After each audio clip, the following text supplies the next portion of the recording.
বন্ধুরা, আজ পাঠ করছি আমার নিজের লেখা গল্প সিঙ্গেল ফাদার। শাওন কাঁদছে। এই কান্না কষ্টের নয়, খুশির। তার ছেলে শান মেডিকেলে ভর্তি পরীক্ষায় চান্স পেয়েছে। বিপত্নিক বাবা শাওনকে জড়িয়ে ধরে শান। ছেলেও কাঁদছে, বাবাও কাঁদছে। একই আনন্দে শানের ছোট বোন শ্রেয়সীও কাঁদছে। একসময় শব্দ করেই কাঁদল সকলে। দূর থেকে মনে হতে পারে কেউ বুঝি মারা গেল এদের। শ্রেয়সী নিজেকে সামলে নিল। মোবাইল ফোনটা হাতে নিল সে। ঠিক তখনই তার মাসির নম্বরটি স্ক্রিনে ভেসে উঠল। তার মাসি সোনিয়া ফোন করেছেন। হ্যাঁ মাসিমণি, কেমন আছো? ভালো আছি মা, উপর থেকে সোনিয়া বললেন। দাদার খবর কি? চান্স পেয়েছে, ধরা গলায় বলে শ্রেয়সী। সোনিয়া উত্তেজিত হয়ে বলেন, আমি এখনই আসছি। আধা ঘন্টার মধ্যে সোনিয়া মণিপুরি পাড়া থেকে তাদের মিরপুর 10-এর সেনপাড়া পার্বতার ভাড়া বাসায় যান। ততক্ষণে পরিস্থিতি স্বাভাবিক হয়েছে। শাওন ঘোষণা করল শানের খুশির খবরে তার জন্য একটা ট্রিট দেওয়া হবে টেক আউট রেস্টুরেন্টে। এই রেস্টুরেন্টের খাবার, বিশেষ করে বার্গার, এই পরিবারটির খুব পছন্দ। ওরা মাঝে মধ্যে 3 জন গিয়ে সেখানে রাতের খাবার খেয়ে আসে। এর মধ্যে শানের মেডিকেলে ভর্তির চান্স পাওয়ার খবরটা তাদের আত্মীয় স্বজনদের মধ্যে জানাজানি হয়ে গেছে। একের পর এক ফোন আসছে।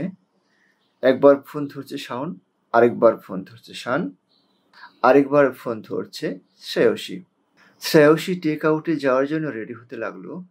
জানুয়ারি মাসে যেদিন ছেলের মেডিকেলে ভর্তি পরীক্ষা হয়েছে, সেদিনের কথা মনে পড়ল শাওনের। ভর্তি পরীক্ষার সিট পড়েছিল পুরান ঢাকার একটি কলেজে। সেখানে গিয়ে পরিচয় হয়েছিল জালাল উদ্দিন নামে এক ভদ্রলোকের সাথে। তার এক মেয়ে ভর্তি পরীক্ষা দিচ্ছিল। জালাল সাহেবের স্ত্রীও সাথে গিয়েছিলেন। তারা জিজ্ঞেস করলেন, ভাবি আসেননি? শাওন উত্তর দিয়েছিলেন, 9 বছর আগে আপনাদের ভাবি মারা গেছে। তারা দুঃখ প্রকাশ করেছিলেন। সেই জালাল সাহেবও ফোন দিয়েছিলেন। তারা মেয়েটা ভর্তি পরীক্ষায় পাশ করেনি। তবে শাওনের মেয়ে ভর্তি পরীক্ষায় চান্স পেয়েছে শুনে তিনি খুব খুশি হয়েছেন।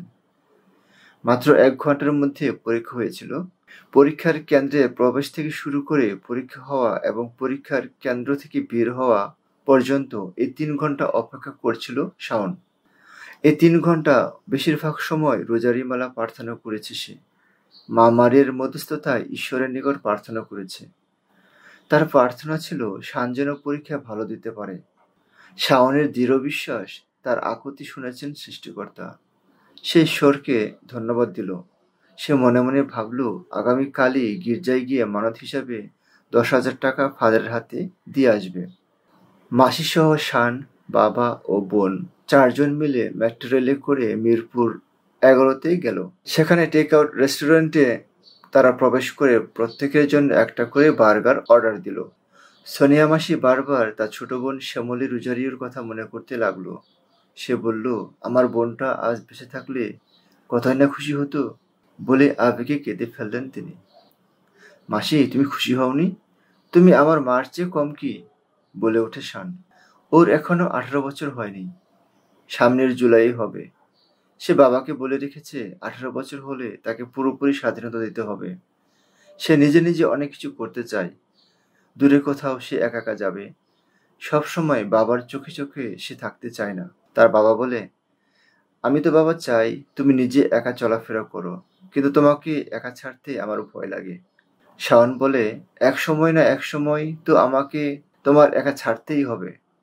তাই এখনই ছেড়ে দাও না বাবা, বার্গারের প্যাকেট খুলতে খুলতে বলে শান। তার মাসি আপত্তি করেন, না, তোমাকে এখনই এত স্বাধীনতা দেওয়া যাবে না।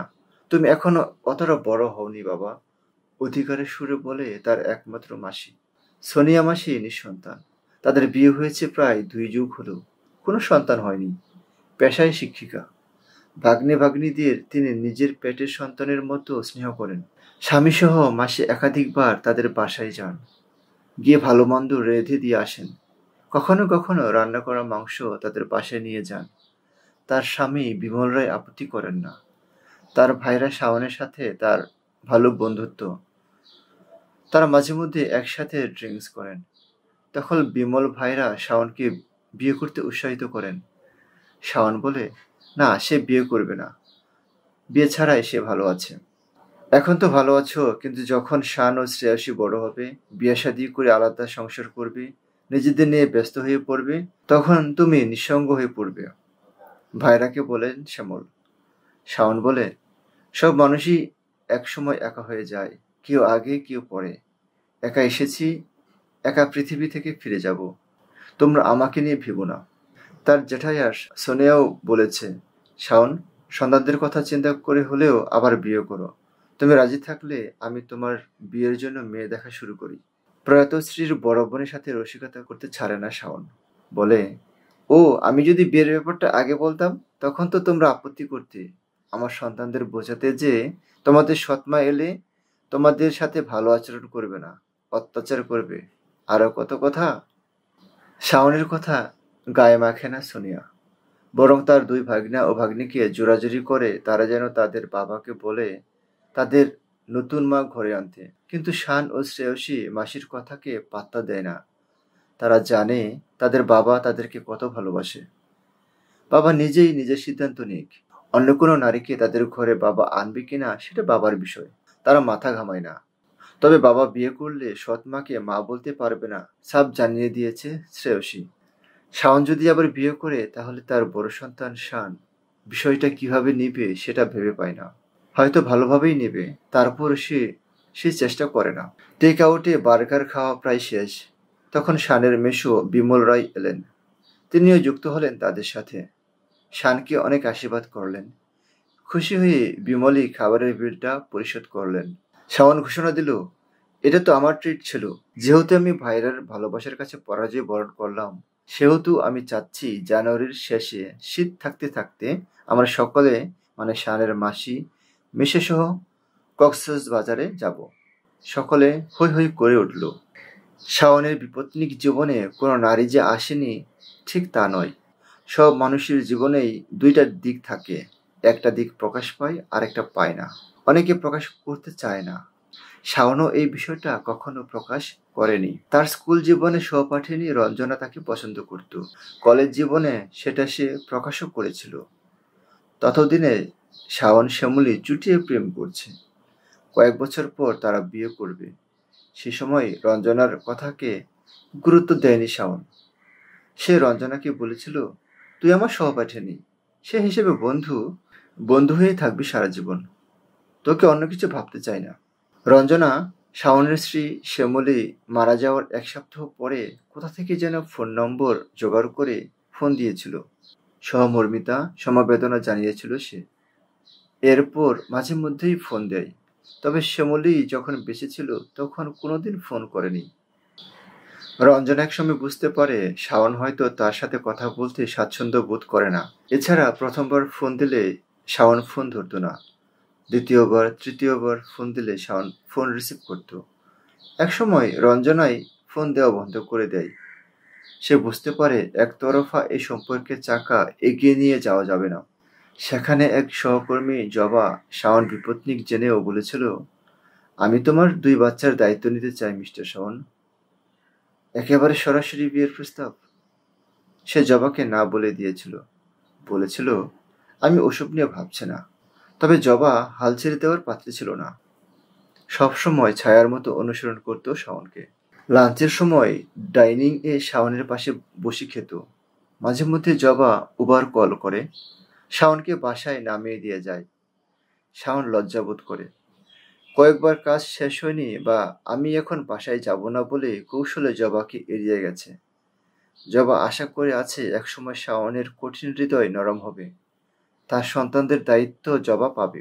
শাওন বিপত্নিক বা সিঙ্গেল ফাদার হওয়ার পর সবচেয়ে বেশি কষ্ট পেয়েছে কাছের বন্ধু বান্ধবদের কাছ থেকে। তাদের মধ্যে জয়, যাকে শাওন খুব ঘনিষ্ঠ বন্ধু ভাবত। সেই জয়ই শাওনের বিষয়ে আগে পাছে অনেক কথা বলে বেড়ায়। বলে, মানুষ বিয়ের পর আর কতদিন একা থাকতে পারে? নিশ্চয়ই শাওনের গোপন কোনো সঙ্গী আছে, নয়তো সে বিয়ে করতে চায় না কেন? এক বছর শাওন 3 বার অফিস থেকে ব্যাংকক যাওয়ার সুযোগ পায় প্রশিক্ষণের জন্য। সেই সময় এই জয়ই মানুষকে বলে বেরিয়েছে শাওনের বউ নাই, তাই ঘন ঘন ব্যাংকক যায়। এই কথা দিয়ে সে মানুষকে কি বুঝিয়েছিল একমাত্র সেই জানে, ভাবে শাওন। জয়কে এখন আর আগের মতো বন্ধু ভাবে না। একদিন চায়ের আড্ডায় শুধু বলেছিল, আমার বিষয়ে না জেনে আমার আত্মীয় স্বজনকে উল্টাপাল্টা কিছু বলবে না জয়। নিজের চরকায় তেল দে। জয়ও সেদিন রেগে গিয়েছিল। কেন, তুই কি ধোয়া তুলসী পাতা? বলে জয়। উত্তরে শাওন বলে, আমরা কেউ ধোয়া তুলসী পাতা নই, কিন্তু না জেনে অন্য মানুষের বিষয়ে গীবত গাওয়াটা অন্যায়। সেদিন থেকে শাওনের সাথে সম্পর্কটা শেষ জয়ের। একদিন এক সহকর্মীর বিয়ের দাওয়াত খেয়ে মধ্যরাতে বাসায় ফিরে শাওন। সেদিন বিয়েতে হার্ড ড্রিঙ্কসের আয়োজনও ছিল। কয়েক পেগ বেশি খেয়ে ফেলেছিল সে। বাসায় ফিরে বমি হয় শাওনের। তার দুই সন্তান শান ও শ্রেয়সী সেদিন খুব ভয় পেয়ে গিয়েছিল, কষ্ট পেয়েছিল। তারা ভেবেছিল তাদের বাবার অধঃপতন হচ্ছে। এরপর থেকে সে আর কখনো বেশি রাতে বাসায় ফেরে না। চেষ্টা করে সর্বোচ্চ 8টার মধ্যে বাসায় ফিরতে। মাঝে মধ্যে শাওনের মা গ্রাম থেকে তাদের বাসায় এসে থাকতো। করোনার সময় তার মা মারা যায়।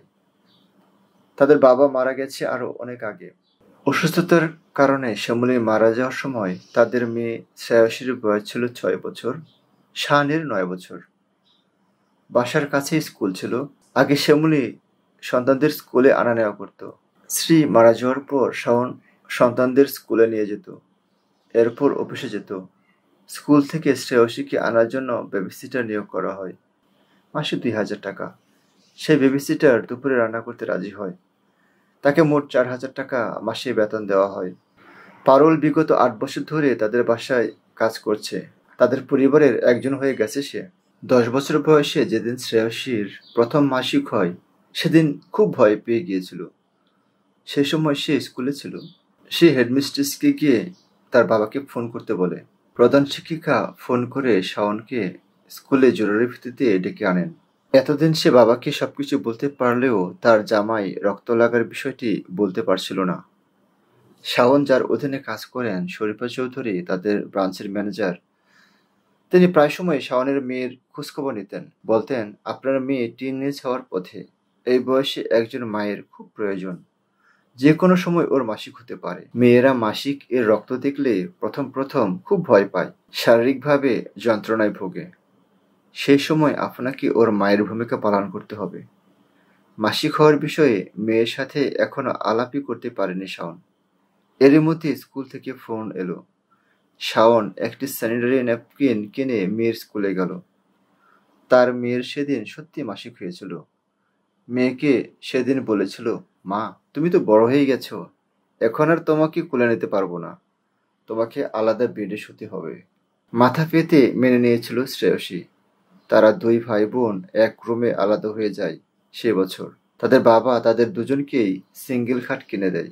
সাপ্তাহিক ছুটির দিন শুক্র ও শনিবার শাওন ছেলে মেয়েকে বিকালে নাস্তা বানানো শেখায়। ওরা এখন 2 জন নুডলস রান্না করা, নাগেট ফ্রাই প্যানে ফ্রাই করা, চা বানানো এসব কাজ করতে পারে। এছাড়া ভাত রান্না করা, আলু ভর্তা বানানো এবং ডিম ভাজা শিখে গেছে ওরা। একদিন সকালে যখন সবাই নাস্তা করছিল, তখন জবা বাসায় আসলো, সাথে লাল গোলাপ, বার্থডে কার্ড ও একটি কেক। সেদিন ছিল শ্রেয়সী মনির জন্মদিন। নাস্তা খাওয়ার পর তারা জবা আন্টির আনা কেকটি কাটলো। এরপর সকলে মিলে তেজগাঁও গির্জায় তাদের মায়ের কবরে গেল। মার কবরে প্রতি জন্মদিনে শ্রেয়সী মোমবাতি জ্বালায়। আনুষ্ঠানিকভাবে তার জন্মদিন পালন করে না, কারণ 1 তারিখে তার মা মারা গেছে। তবে তার বাবা তাকে তার জন্মদিনে উপহার দিতে ভুলে না। সিঙ্গেল ফাদার শাওনের একা থাকতেই ভালো লাগে। সে মনে করে এখন বিয়ে করলে সন্তানদের সাথে তার বন্ডিংটা নড়বড় হয়ে যেতে পারে। সেটা সে মেনে নিতে পারবে না। ছেলে মেয়ের আনন্দই তার আনন্দ, অন্য কিছু সে চিন্তা করতে চায় না। এদিকে জবা এখনো চেষ্টা করে যাচ্ছে শোভনকে আকৃষ্ট করতে, যদি সে শাওনের সন্তানদের দায়িত্ব নিতে পারে। বন্ধুরা, এতক্ষণ আমার গল্প পাঠ শোনার জন্য আন্তরিক ধন্যবাদ জানাচ্ছি। আপনি যদি আমার চ্যানেলে নতুন হয়ে থাকেন, তাহলে দয়া করে সাবস্ক্রাইব করার অনুরোধ করছি। ভালো থাকবেন, ভালো রাখবেন।